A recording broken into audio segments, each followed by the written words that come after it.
В минувшую субботу в местности Усть-Хатын строители республики отметили свой профессиональный праздник. Больше 20 организаций собрались, чтобы подвести итоги года и поставить новые цели. На празднике побывала Розалия Борисова. Все строители Якутии в этот день собрались в местности Усть-Хатын. В праздничный день в первую очередь были подведены итоги и поставлены новые цели. По жилищной политике, что касается плана, мы выполняем. Значит, в прошлом году выполнен был, даже перевыполнен план на 12% по вводимому жилищному фонду. Значит, в этом году планы стоят гораздо больше. Значит, мы должны по завершению этого года ввести в эксплуатацию 520 тысяч квадратных метров. На сегодняшний день идем мы в графике, даже немножко с опережением, поэтому мы с уверенностью можем сказать, что год будет завершен и выполнены планы по жилья.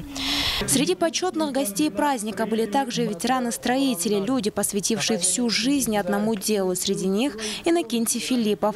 Он больше 40 лет проработал в одной компании и уверен, работа – главный источник бодрости и отменного здоровья. 66-го года работаю, а на кране 68-го года, когда окончил в Москве. На крановщика учился в армии. Вот с тех пор работаю. Когда работал, мне легко. Я ничего не болею. От тебя лично. Поздравить до сих пор. Когда работаю, все забываю. В этот день были отмечены лучшие представители профессии.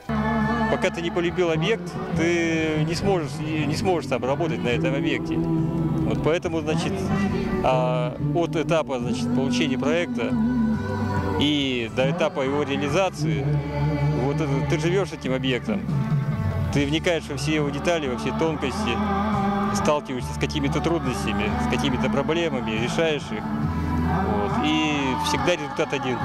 Это данный объект, это довольные заказчики, это счастливые люди. В этом году перед строителями поставлена масштабная задача – ввести в эксплуатацию больше 500 тысяч квадратных метров. Работа сегодня ведется в полном объеме на территории всей республики. И, как говорят сами строители, план 2015 года будет выполнен ровно в срок.